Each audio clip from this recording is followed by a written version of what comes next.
이 이야기는 일상 속 권태가 낳은 금지된 감정의 일탈이 개인의 삶과 공직 생활 전체를 어떻게 파국으로 몰아가는지 그 잔혹한 과정을 담고 있습니다. 안전한 울타리 안에서 시작된 위험한 위로가 결국 모든 것을 잃게 만드는 대가로 돌아오는 씁쓸하고 현실적인 공직자들의 초상입니다. 3월 서울의 한 구청 민원과 사무실. 창밖으로는 아직 차가운 기운이 남아있는 초봄의 바람이 불어왔다. 그 바람은 창틀에 부딪혀 옅은 웅웅거림을 만들어냈고 그 소리는 김수연 35세의 마음속 복잡한 신경과 묘하게 겹쳤다. 그녀는 새로 배정받은 책상 앞에서 상자에서 꺼낸 서류와 개인 물품들을 느릿하게 정리하고 있었다. 공무원 생활 10년 차 구청 내에서 부서 이동은 연례 행사처럼 익숙한 일이었지만 이번 발령은 왠지 모르게 발걸음이 무거웠다. 민원과라니 끝이 보이지 않는 민원인들만 상대하겠군.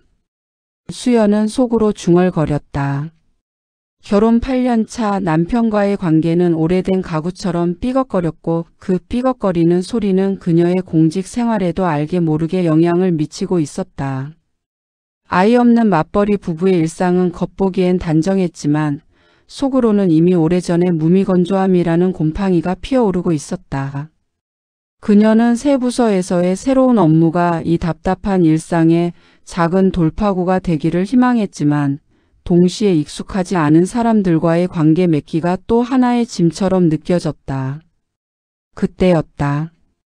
그녀의 등 뒤 분주하게 오가는 동료들의 소음 사이로 유난히 낮고 부드러운 목소리가 들려왔다. 수연 씨 오랜만이네. 여기서 만날 줄이야. 수연은 반사적으로 고개를 돌렸다.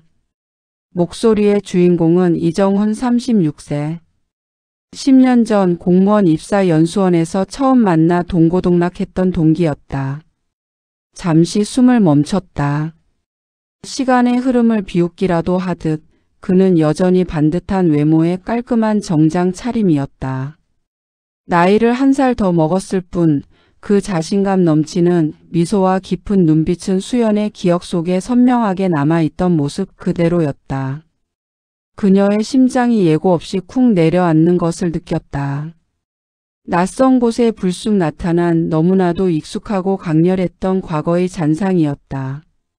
정훈 씨 정말 여기서 만날 줄은 몰랐어. 수연은 순간적으로 당황한 기색을 감추려 애쓰며 어색하게 웃었다. 그녀의 목소리는 자신이 듣기에도 미세하게 떨리고 있었다. 혹시 이번에 민원과로 발령받은 거야? 정훈은 여유로운 미소를 지으며 고개를 끄덕였다. 그의 손에는 아직 짐이 가득 담긴 종이 상자가 들려 있었다. 응, 나도 이번 인사 때 여기로 왔어. 수연 씨 옆자리로 말이야. 이제 자주 보겠네. 그는 마치 오랜 친구를 만난 듯 격에 없는 태도였다. 하지만 수연에게는 그의 태도가 단순한 동료애를 넘어선 묘한 긴장감을 안겨주었다. 두 사람은 입사 연수 시절 누가 먼저랄 것도 없이 가까워졌었다. 치열한 경쟁을 뚫고 공직에 발을 디딘 젊은이들, 서로의 꿈과 앞으로의 공직자로서의 야망을 밤새워 이야기하며 술잔을 기울였던 기억들. 당시에는 누가 봐도 풋풋한 연인 직전의 관계처럼 보였다. 하지만 각자의 부서로 배치되고 다른 사람을 만나 결혼하고 시간이 흐르면서 그 뜨거웠던 기억은 구석진 곳으로 밀려나 희미한 추억의 파편으로 남아 있었다. 정훈은 수연의 책상 옆 자신의 자리로 다가서며 잠시 멈춰섰다. 그는 눈을 가늘게 뜨고 수연을 바라봤다. 그 눈빛은 10년 전의 기억을 되살려내는 듯 묘하게 깊었다. 옛날 생각나지? 우리 연수원에서 얼마나 시끄럽게 떠들고 웃었었는지. 술 마시면 수연 씨가 그렇게 노래를 잘 불렀는데. 그는 추억을 반추하는 듯한 미소를 지었다. 수연은 애써 아무렇지 않은 척 그의 말에 맞장 붙였다. 하긴 그때는 그랬지. 철없던 시절이었으니까. 그녀는 서류 더미를 만지작거리며 시선을 피했다. 마음 한구석에서는 경고음이 울리는 듯 했다. 평온하고 단조로웠던 그녀의 일상에 이정훈이라는 예상치 못한 변수가 던져진 것이다. 그녀의 현재 생활은 안정적이었지만 동시에 지루했다. 남편과의 관계는 가족이라는 의무감으로 유지될 뿐 사랑이라는 감정은 이미 오래전에 메말랐다. 대화는 줄어들었고 각자의 삶에 깊숙이 관여하지 않는 것이 평화를 유지하는 방법이 되었다. 그런 균열투성이의 일상 속에 정훈이 불쑥 나타난 것이다. 그것도 매일 얼굴을 마주해야 하는 가장 가까운 동료로. 정훈은 자신의 상자를 바닥에 내려놓더니 수연에게 좀 더 가까이 다가섰다. 그의 얼굴에서 옅은 비누 향이 났다. 수연 씨, 그때나 지금이나 변한 게 없네. 항상 열심히 살고. 또 그는 말을 잠시 멈추고 그녀의 눈을 똑바로 바라봤다. 가끔은 혼자 힘들어 보이고. 수연은 그의 직설적인 시선에 움찔했다. 타인에게 쉽게 드러내지 않으려 했던 그녀의 내면을 정훈은 마치 오랜 시간 지켜본 사람처럼 꿰뚫어 보는 듯 했다. 무슨 소리야, 나 하나도 안 힘들어. 그냥 부서 이동해서 좀 정신이 없을 뿐이지. 그녀는 애써 부인했지만 목소리에는 설득력이 부족했다. 정훈은 옅게 미소 지으며 어깨를 으쓱했다. 그래, 알았어. 농담이야. 어쨌든 앞으로 잘 지내보자. 팀장님 말씀으로는 민원과 일이 만만치 않다고 하던데 우리 동기끼리 서로 돕고 의지해야지. 그는 의지라는 단어에 미묘한 강조를 두었다. 수연은 그 말에 고개를 끄덕이면서도 마음속은 이미 격렬한 파문으로 요동치고 있었다. 공무원으로서의 품위 유지 의무, 결혼이라는 사회적 약속, 그리고 동기라는 껍데기 아래 숨겨진 과거의 감정들. 이정훈의 등장은 그녀의 단단해 보였던 일상에 작은 균열을 만들기 시작한 것이 아니라 어쩌면 이미 오래전에 묻어두었던 위험한 감정의 뇌관을 건드린 것일지도 몰랐다. 그녀는 책상 위에 놓인 결혼 사진을 잠시 내려다봤다. 사진 속에서 환하게 웃고 있는 남편의 얼굴. 그 얼굴 위로 방금 전 자신에게 말을 건넸던 이정훈의 짙은 눈빛이 겹쳐지는 순간 수연은 스스로에게 경고했다. 아니야, 이건 그냥 동료야.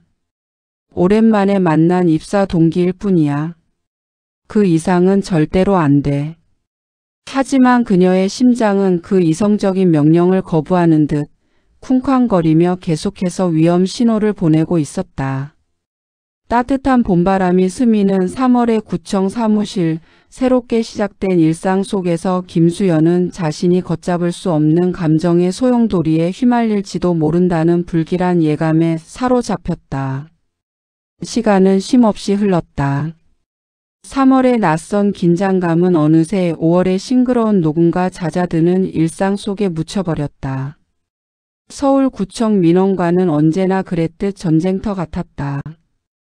끝없이 이어지는 서류 더미, 층간소음, 주차 문제, 그리고 각종 허가 민원들.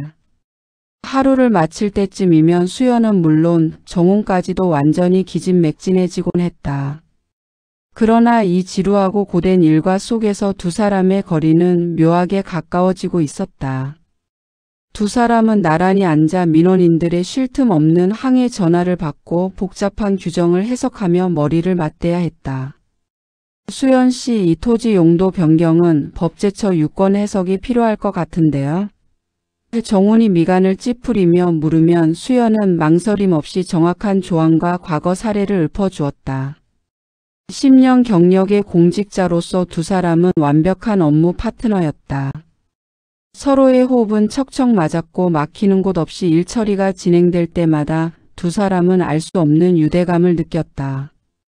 점심시간은 둘만의 휴식 시간이 되었다. 처음에는 여러 동료들과 함께 식당으로 향했지만 어느 순간부터는 정훈이 수연에게 수연 씨, 오늘만 둘이 조용히 먹읍시다. 처리할 업무 이야기도 좀 해야죠.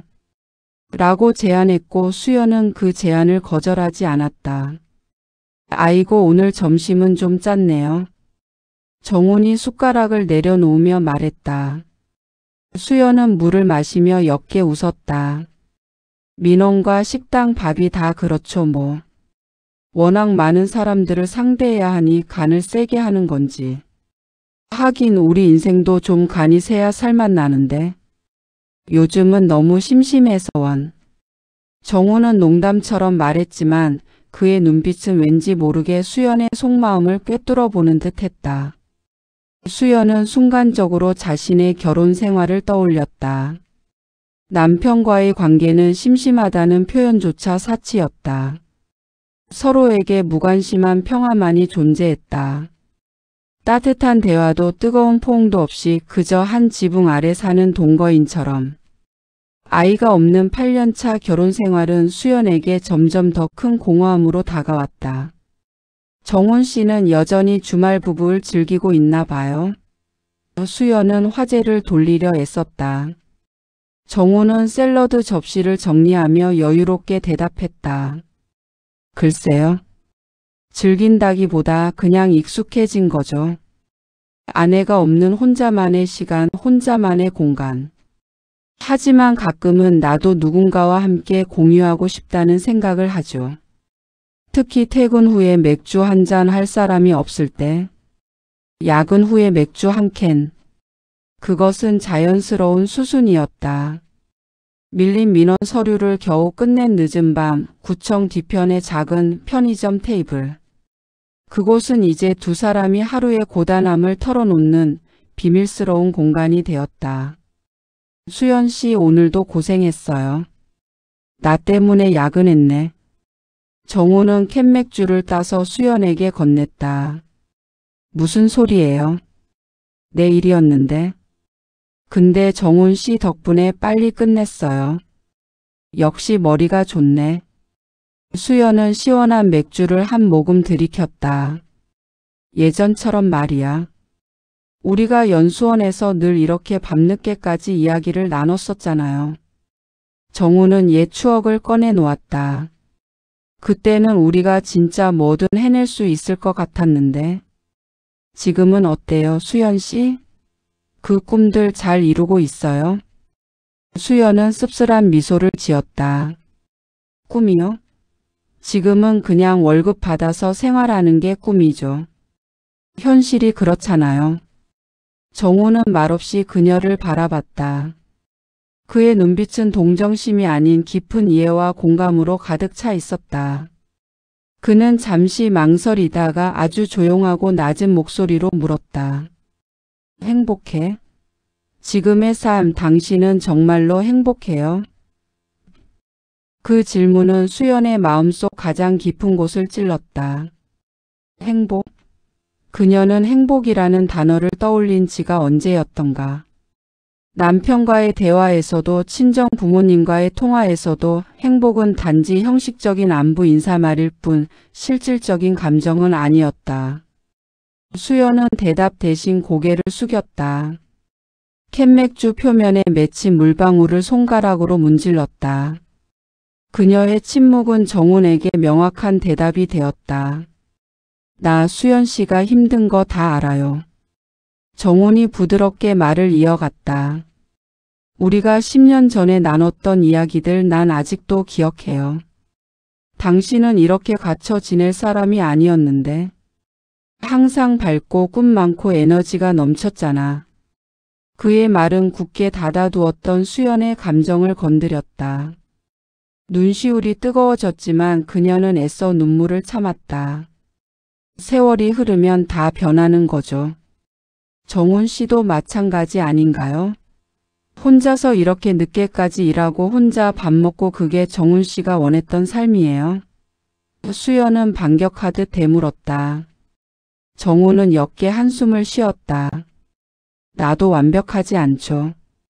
하지만 적어도 내 감정에는 솔직하려고 노력해요. 그는 테이블 위로 손을 뻗어 수연의 떨리는 손을 부드럽게 감싸 쥐었다. 순간 따뜻하고 단단한 체온이 수연의 손을 통해 온몸으로 퍼져나가는 것을 느꼈다. 낯선 감각이었다. 남편과의 마지막 따뜻한 접촉이 언제였는지조차 기억나지 않을 만큼 오래된 감각. 너 예전처럼 웃었으면 좋겠어. 정우는 나지막이 말했다. 그의 손길은 단순한 위로가 아니었다. 그것은 오래된 우정의 경계를 넘어선 미묘하고 위험한 감정의 표현이었다. 그날 밤 수연은 정훈과 함께 늦게까지 술을 마셨다. 편의점에서 자리를 옮겨 조명이 은은한 작은 호프집으로 갔다. 알코올은 억눌렀던 감정의 댐을 조금씩 무너뜨렸다. 수연은 남편과의 무미건조한 생활, 아이 없는 결혼이 주는 공허함, 공직 생활의 압박감 등 그동안 누구에게도 털어놓지 못했던 이야기들을 정훈에게 쏟아냈다. 정훈은 묵묵히 그녀의 이야기를 들어주었고 때로는 진심으로 분노하고 때로는 진심으로 위로했다. 술기운이 그녀를 나른하게 만들었다. 택시를 잡기 위해 호프집을 나섰을 때 수연은 비틀거렸다. 정훈은 재빨리 그녀를 부축했고 그녀의 어깨에 잠시 머리를 기댔다. 정훈의 단단한 어깨에 익숙하지만 낯선 그의 향기. 그 짧은 순간의 따뜻함은 수연을 위험한 경계로 몰아넣었다. 그녀는 그 순간 자신이 외롭고 지쳐 있다는 것을 인정해야만 했다. 그리고 그 외로움을 남편이 아닌 이정훈에게서 위로받고 있다는 위험한 진실을 깨달았다. 집으로 돌아온 수연은 조용히 현관문을 열었다. 남편은 이미 잠들어 있었다. 거실을 지나 방으로 향하는 동안 그녀는 거울 속 자신을 바라봤다. 얼굴은 술기운으로 붉게 달아 있었고 눈빛은 흔들리고 있었다. 내가 지금 무슨 짓을 한 거지? 수연은 조심스럽게 속삭였다. 이건 그냥 동료 사이야. 입사 동기가 힘들어하는 친구를 위로해 준 것뿐이야. 그냥 동료의 따뜻함일 뿐이야. 그녀는 스스로를 설득하려 했지만 그녀의 심장은 이미 그 말을 믿지 않고 쿵쾅거리고 있었다. 정훈의 손길이 남긴 따뜻함, 그의 눈빛이 담고 있던 짙은 감정. 그 모든 것이 그녀의 결혼 생활이라는 견고한 성벽의 작은 균열을 만들기 시작했다. 수연은 자신이 위험한 게임을 시작했다는 것을 직감했지만 이미 그의 손길이 준 위안에 중독되어버린 것 같은 불안감에 휩싸였다. 다음 날 아침 구청 사무실. 수연은 정훈을 마주하기가 두려웠다. 하지만 정훈은 아무 일도 없었다는 듯 평소와 다름없이 능숙한 동료의 모습으로 그녀에게 인사했다. 수연 씨 숙취는 괜찮아요? 오늘 오전 민원부터 처리합시다. 그의 태도는 수연에게 또 다른 혼란을 안겨주었다. 어젯밤 일은 아무것도 아니었나? 나 혼자 의미 부여한 건가? 하지만 그가 건넨 서류를 받기 위해 손이 스쳤을 때 정훈은 아주 잠깐 그녀의 손을 놓지 않고 꽉 쥐었다.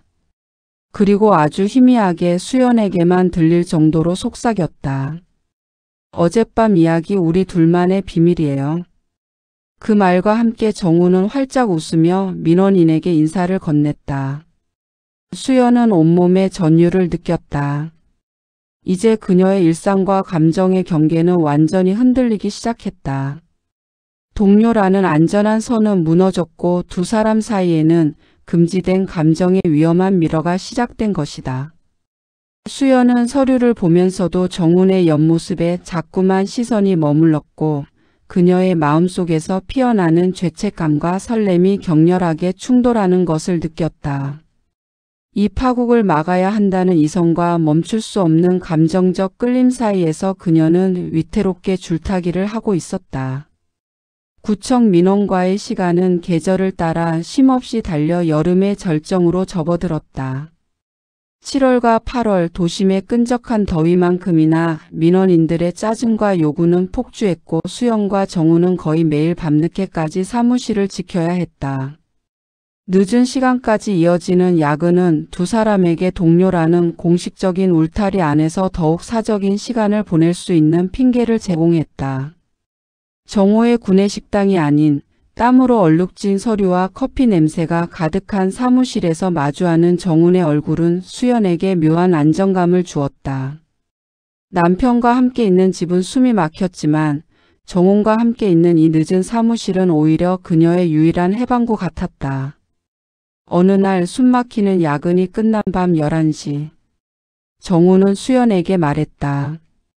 오늘 밤은 그냥 헤어지기 아쉽네요. 시원한 커피 한 잔만 합시다. 조용한 곳으로. 수연은 거절할 이유를 찾지 못했다. 그녀의 이성은 이미 정훈의 부드러운 유혹 앞에서 힘을 잃은 지 오래였다. 그들은 구청에서 조금 떨어진 늦게까지 문을 여는 조용한 주택가 카페로 향했다. 카페 안은 조용했고 간접 조명이 은은하게 두 사람을 감쌌다. 마치 이 세상에서 둘만 존재하는 듯한 고립감. 그 고립감은 수연에게 편안함과 동시에 강렬한 위험을 느끼게 했다. 정훈은 아이스 아메리카노를 내려놓더니 수연의 눈을 똑바로 바라봤다. 그의 눈빛은 며칠 전 편의점에서 나눴던 감정의 교류보다 훨씬 더 짙고 뜨거웠다. 수연. 정훈은 동료들이 부르는 수연 씨가 아닌 과거 연수원 시절처럼 그녀의 이름만 불렀다. 나 솔직히 말할게요. 이렇게 하루하루 당신 옆에서 동료로 지내는 거 이제는 힘들어요. 수연은 가슴이 철렁 내려앉는 것을 느꼈다. 숨이 막혀 말을 할 수 없었다. 그녀가 두려워하면서도 간절히 원했던 순간이 온 것이다. 당신은 왜 그렇게 외로워 보이는지, 왜 그렇게 지쳐 보이는지 나는 다 알아요. 그리고 당신에게 필요한 위로를 내가 해주고 싶어요. 동료가 아니라 한 남자로서. 정훈의 고백은 직설적이었고 그의 목소리에는 단호함이 섞여 있었다. 솔직히 말해서 나는 당신이 보고 싶었어요. 계속. 당신이 민원과로 발령받았다는 이야기를 듣고 나는 심장이 터지는 줄 알았어. 수연은 턱끝이 떨리는 것을 느꼈다. 죄책감과 동시에 잃어버렸던 설렘과 인정받고 싶었던 욕구가 파도처럼 밀려왔다. 남편에게서는 단 한 번도 느껴보지 못했던 누군가의 간절한 원함이었다. 정훈 씨, 우린 안 돼요. 알잖아요. 우리 둘 다 결혼했잖아요. 수연은 마지막 이성의 끈을 잡고 필사적으로 속삭였다. 그 결혼 생활이 당신을 행복하게 해주고 있나요? 수연, 현실을 봐요.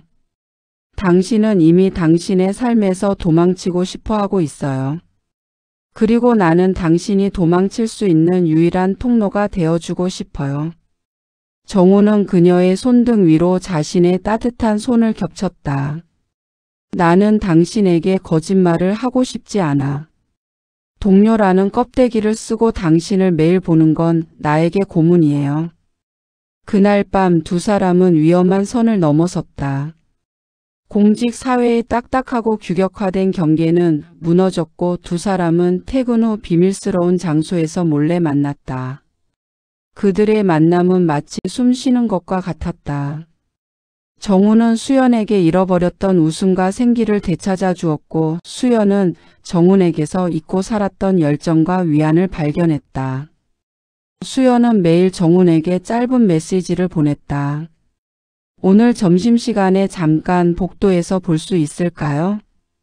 야근 후에 어디서 만나요? 메시지를 보내고 정훈의 답장을 기다리는 짧은 순간들은 그녀의 하루 중 가장 강렬한 긴장과 기대의 시간이었다.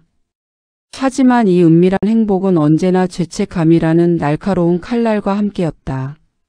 남편의 얼굴을 볼 때마다 구청 내 자신의 자리에서 청렴한 공직자라는 문구가 박힌 명패를 볼 때마다 수연은 숨막히는 압박감을 느꼈다. 그녀는 두 가지 삶을 살고 있었다. 겉으로는 성실하고 능력 있는 민원과 주무관, 집에서는 무심한 아내. 그리고 비밀스러운 밤에는 정훈의 연인. 이 이중생활은 그녀의 영혼을 조금씩 갉아먹었다. 이러다 정말 잘못되는 거 아닐까? 수연은 어느 날 밤 정훈의 품에 안겨 속삭였다. 무슨 걱정이에요? 아무도 몰라요. 정우는 그녀의 머리를 부드럽게 쓰다듬었다. 하지만 여긴 구청이에요. 공무원 사회는 좁아요. 우리 같은 공직자는 품위 유지 의무가 더 엄격하잖아요. 분류는 단순한 사생활 문제가 아니에요. 징계 사유가 될 수도 있어요. 해임될 수도 있단 말이에요. 수연은 현실적인 두려움에 떨었다. 정우는 코웃음을 쳤다. 겁먹지 마요. 우리가 이렇게 완벽하게 숨기는데 아무도 우리의 깊은 감정을 알 수 없을 거예요. 그의 자신감은 수연에게 잠시 안도감을 주었지만 동시에 그가 너무 쉽게 이 위험을 여기는 것 같아 불안했다. 그러나 공직 사회의 눈은 매서웠다. 구청은 그 규모에도 불구하고 소문이 퍼지는 속도는 언제나 빛과 같았다. 수연과 정훈이 유난히 함께 점심을 먹는 횟수, 늦은 밤 함께 퇴근하는 모습, 그리고 사무실에서 나누는 묘하게 깊은 눈빛까지. 누군가는 그들의 은밀한 만남을 눈치채기 시작했다. 어느 날 같은 팀의 경력 많은 박 주무관이 수연에게 조용히 다가왔다. 박 주무관은 항상 온화하고 말이 없었지만 구청 내의 모든 돌아가는 사정을 알고 있는 듯한 사람이었다. 김 주무관 잠깐 할 말이 있네. 박 주무관은 수연을 창가로 데려갔다. 요즘 정훈 주무관이랑 참 친하게 지내는 것 같아 보기 좋네. 입사 동기라면서. 수연은 얼굴이 붉어지는 것을 느끼며 애써 웃었다. 네, 오랜만에 만나서 이것저것 업무 이야기도 하고 서로 의지하고 있어요. 박 주무관은 미소를 지웠다. 그의 눈빛은 경고를 담고 있었다. 김 주무관, 우리가 하는 일은 다 그렇지. 힘든 거 모르는 사람 없어. 그런데 말이야, 이 구청이라는 곳은 벽에도 기가 달려 있어. 특히 민원과는 사람들이 하도 들락날락해서 눈이 많아. 자네들 사이가 너무 각별해 보이는 건 나뿐만이 아닐 거야. 그는 수연의 어깨를 가볍게 두드리며 말을 이었다. 공직자 윤리 규정 알지? 우리는 일반 회사원들보다 더 조심해야 해. 사적인 영역도 때로는 공적인 영역이 될 수 있으니까. 자네들 스스로 지킬 선은 명확히 지키게. 괜히 불필요한 소문이 나면 두 사람 모두 힘들어져. 특히 여자 쪽이 더. 박 주무관의 말은 뼈아픈 현실이었다. 수연의 온몸에 소름이 돋았다. 그녀는 그저 가볍게 웃으며 걱정해 주셔서 감사합니다. 조심할게요. 라고 대답했지만 이미 그녀의 마음속에는 파국에 대한 공포가 자리 잡기 시작했다. 그날 밤 수연은 정훈에게 다급하게 전화를 걸었다. 정훈 씨, 이제 정말 조심해야 할 것 같아요. 박 주무관님이 우리 관계에 대해 넌지시 경고했어요. 소문이 돌기 시작한 것 같아요. 정훈은 침착했다. 소문이요? 그럴 리가. 누가 감히 우리 이야기를 해? 누가 했는지가 중요한 게 아니에요. 여기는 그런 작은 소문도 감사실로 들어간단 말이에요. 우리 이제 정말 퇴근 후 만나는 거 멈춰야 해요. 당분간만이라도. 수연은 떨리는 목소리로 호소했다. 정우는 잠시 침묵하더니 나지막한 목소리로 대답했다. 수연, 당신이 겁먹는 건 이해해요. 하지만 겁먹는다고 해결될 일은 아니야. 나는 당신을 놓칠 생각이 없어. 우리가 좀 더 철저하게 숨기면 돼. 이왕 시작한 거 쉽게 포기하지 말아요. 당신이 나한테 준 위안을 나도 당신에게 계속 주고 싶어요. 그의 말은 그녀의 두려움을 잠재우기는커녕 오히려 그녀를 더 위험한 벼랑 끝으로 밀어넣는 듯 했다. 수연은 전화기를 내려놓고 눈을 감았다. 금지된 선을 넘어선 대가는 이제 겨우 시작이었던 것이다. 그녀는 이 달콤한 제약이 결국 모든 것을 앗아갈 파국으로 이어질 것을 예감했다. 가을이 깊어지자 서울구청 사무실에는 차갑고 건조한 공기가 감돌았다. 계절이 바뀌듯 민원과 내부의 분위기도 싸늘하게 변해 있었다.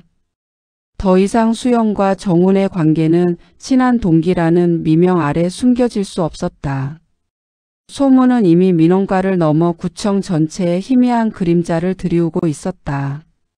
김 주무관이랑 이 주무관 요즘 분위기가 영 쎄하지 않아? 어머 들어봤어? 늦은 밤에 구청 뒤편 주차장에서 둘이 같이 있는 걸 누가 봤다더라. 공무원 생활 10년 넘게 한 사람들이 저렇게 대놓고 할 일인가?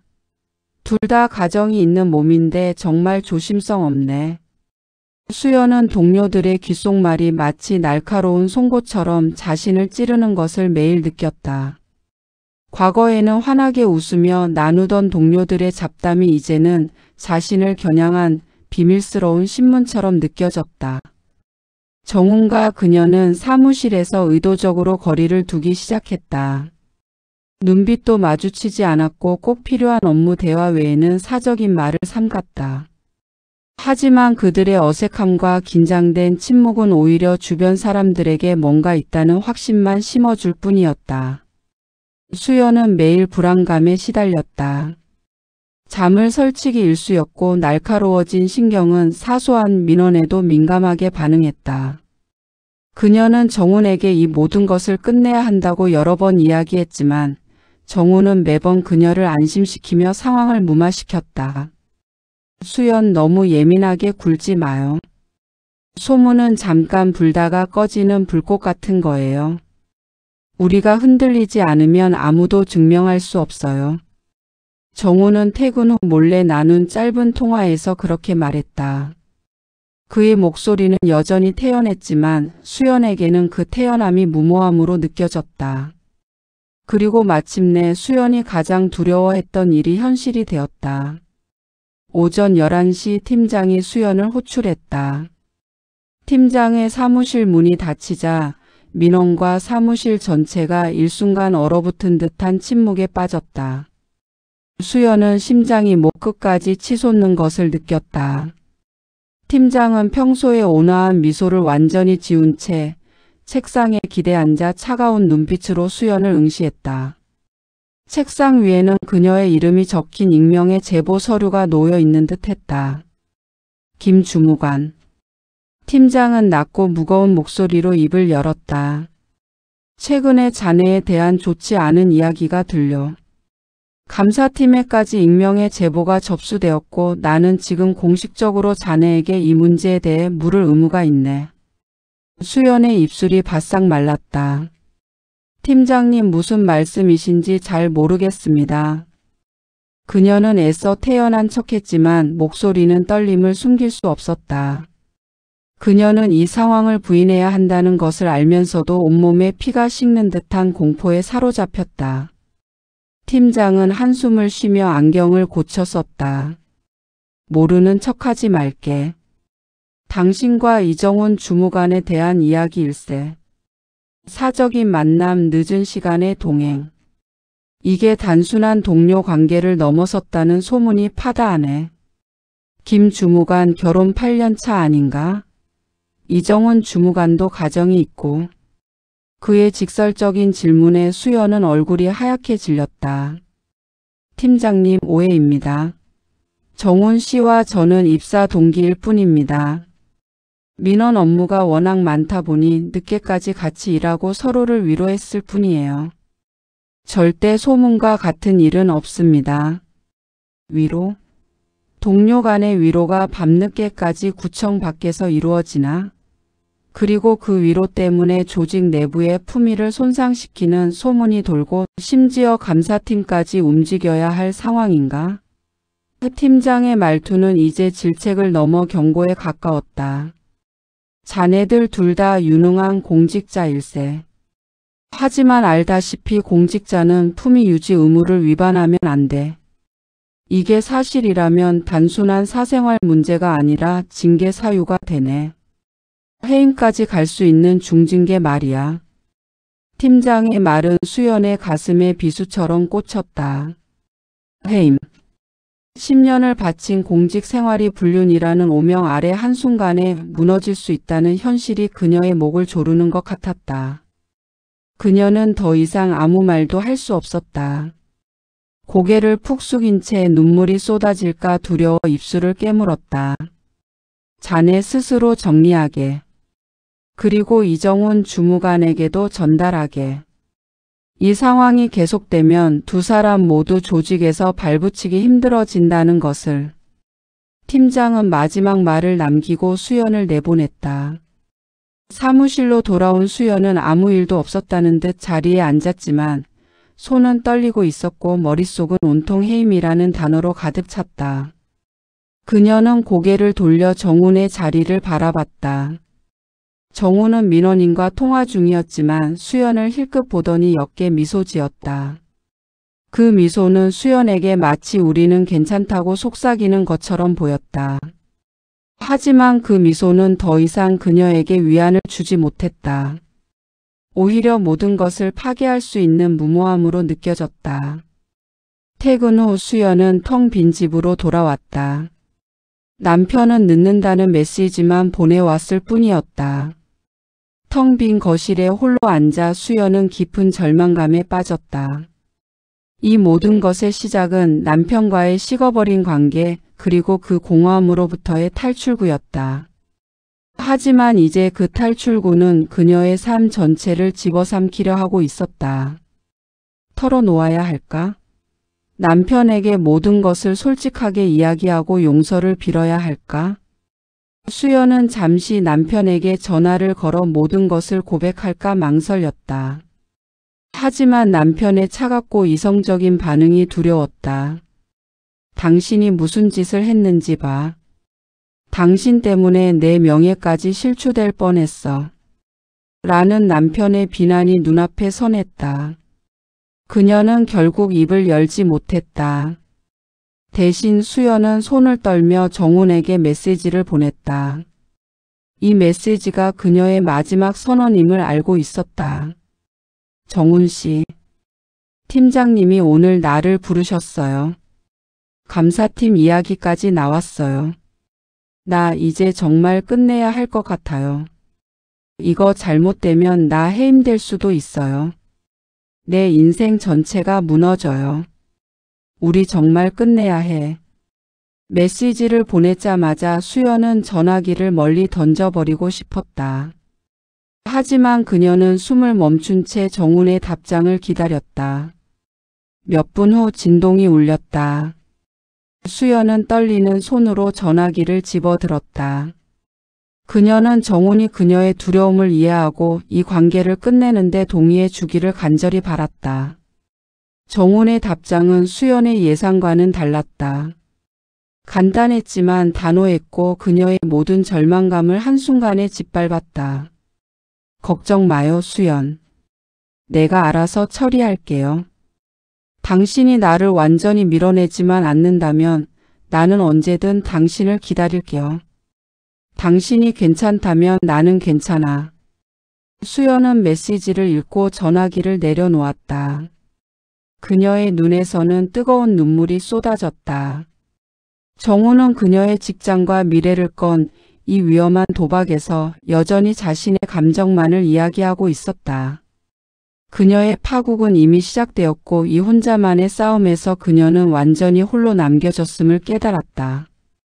그녀는 자신의 선택이 가져올 파멸적인 결과를 예감하며 그 밤을 눈물로 지새웠다. 그녀가 그토록 원했던 위로는 이제 그녀를 벼랑 끝으로 몰아넣는 칼날이 되어 돌아온 것이다. 가을이 완전히 저물고 겨울의 초입에 들어선 구청 사무실은 무거운 침묵으로 가득 찼다. 팀장의 경고 이후 수연과 정훈은 필사적으로 거리를 두었지만 이미 걷잡을 수 없이 커진 소문은 그들의 노력으로 잠재울 수 있는 수준이 아니었다. 소문은 눈덩이처럼 불어나 구청의 복도를 떠다녔고 결국은 수연의 가정을 덮칠 준비를 하고 있었다. 어느 날 오후 수연은 팀장에게 호출되어 감사실로 향했다. 그곳에는 정훈 역시 굳은 얼굴로 앉아 있었다. 감사팀장은 무표정한 얼굴로 그녀와 정훈에게 몇 장의 서류를 내밀었다.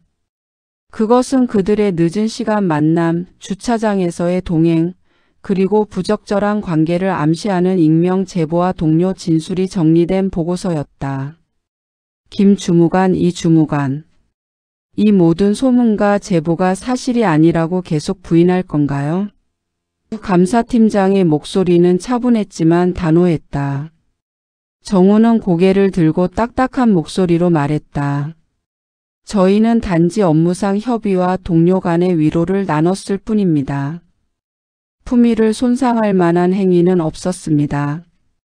수연은 정훈의 부인의 용기를 얻으려 했지만 이미 모든 증거가 그녀를 옥죄고 있었다. 그녀는 떨리는 목소리로 겨우 내 사실이 아닙니다. 라고 대답했다. 하지만 그녀의 눈빛은 이미 모든 것을 포기한 듯 흔들리고 있었다. 결국 며칠 뒤 구청은 정훈과 수연에게 정직 3개월의 징계 처분을 내렸다. 품위 유지 의무 위반이라는 명목이었다. 공직자에게 정직 처분은 사실상 공개적인 치욕이자 앞으로의 승진이나 공직 생활에 치명적인 낙인이었다. 정직 통보를 받은 수연은 자신의 책상에 앉아 10년 동안 쌓아 올린 모든 것이 순식간에 무너져 내리는 것을 느꼈다. 그날 저녁 수연은 텅 빈 집으로 돌아갔다. 정직 처분으로 인한 충격과 수치심이 그녀를 짓눌렀지만 그녀가 더 두려워했던 것은 남편과의 대면이었다. 아니나 다를까 거실에는 남편 김민호의 굳은 얼굴로 앉아 있었다. 그의 손에는 구청에서 발송된 등기 우편, 징계 통보서가 들려 있었다. 민호는 수연이 현관문을 닫자마자 통보서를 바닥에 던졌다. 종이의 마찰음이 텅 빈 거실에 날카롭게 울려 퍼졌다. 이게 뭐야, 김수연. 민호의 목소리는 분노를 넘어선 차가운 경멸로 가득 차 있었다.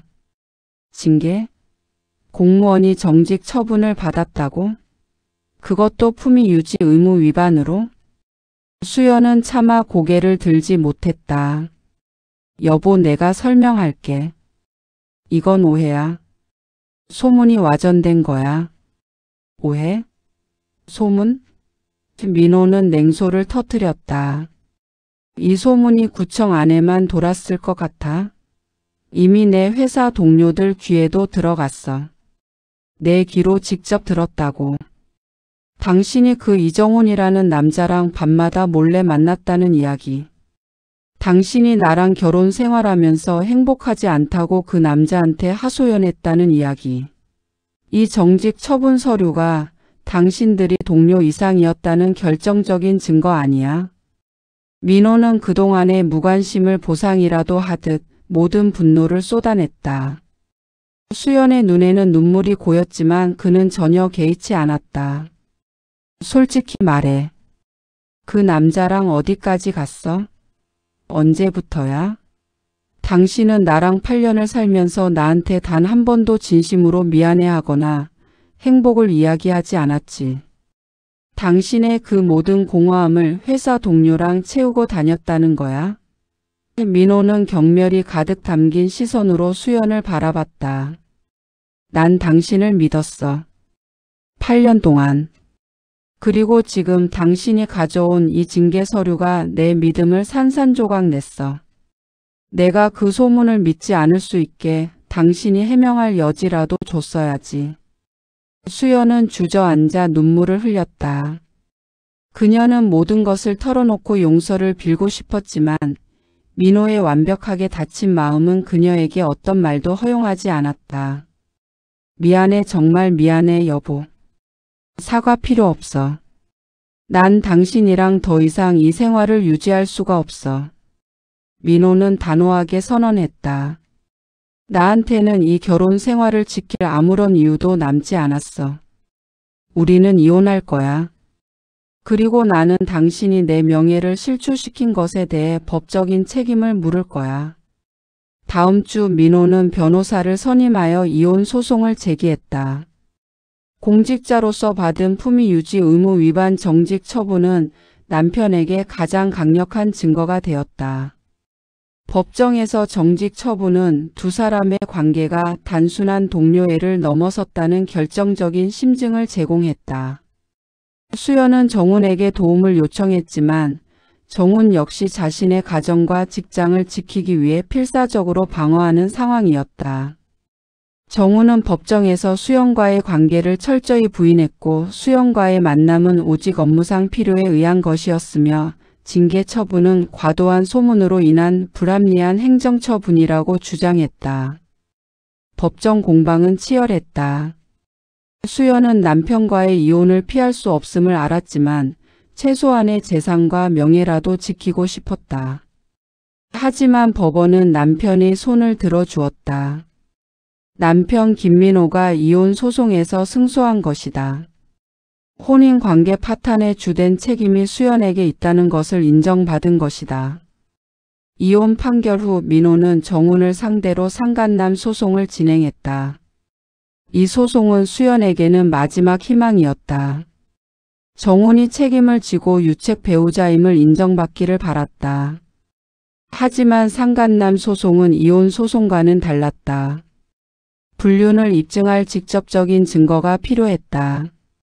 민호의 변호사는 구청의 정직 서류, 동료들의 진술 등을 제출했지만 결정적인 물증, 즉 두 사람의 사적인 대화가 담긴 메시지나 호텔 출입 기록 등은 확보하지 못했다. 수연과 정훈이 워낙 비밀스럽게 만남을 유지했고 정훈이 자신의 흔적을 철저히 지웠기 때문이었다. 법원은 품위 유지 의무 위반 징계 처분이 불륜의 심증은 될 수 있으나 민법상 손해배상을 요구하는 상간남 소송에서 유책을 입증할 결정적인 증거로 부족하다고 판단했다. 결국 상간남 소송은 증거 불충분으로 정훈이 승소했다. 수연은 모든 것을 잃었다. 남편과의 결혼 생활은 파탄났고 이혼 소송에서 유책 배우자로 패소했다. 10년간의 공직 생활은 정직 처분으로 얼룩졌으며 가장 믿었던 정훈은 법적으로 책임을 회피하고 자신의 가정을 지켰다. 모든 소송이 끝난 겨울의 끝자락. 수연은 텅 빈 아파트에 홀로 앉아 있었다. 그녀는 차가운 창밖을 바라보며 자신이 잠시나마 외로움에서 벗어나고자 했던 그 작은 일탈이 가져온 파국의 크기를 절감했다. 그녀는 이제 공직자로서의 자존감, 아내로서의 역할, 그리고 한 인간으로서의 행복까지 모두 잃어버린 채 차갑고 잔혹한 현실에 홀로 남겨졌다. 그녀의 삶은 한순간에 무너졌고 새로운 시작은 처절한 파멸로 마무리되었다. 드디어 막장 드라마의 회원 가입이 시작되었습니다. 당신의 인생이 드라마가 됩니다. 막장 드라마 채널 멤버십으로 주인공이 되세요. 매일매일 남의 이야기만 보며 속으로 내 인생이 더 막장인데? 라고 외치고 계신가요? 현실보다 더 리얼하고 상상을 초월하는 사연들로 꽉 찬 막장 드라마 채널이 이제 당신의 이야기를 기다립니다. 구독 버튼만으로는 부족해요. 막장 드라마의 진정한 주인공이 될 수 있는 특별한 기회, 멤버십 가입으로 잡으세요.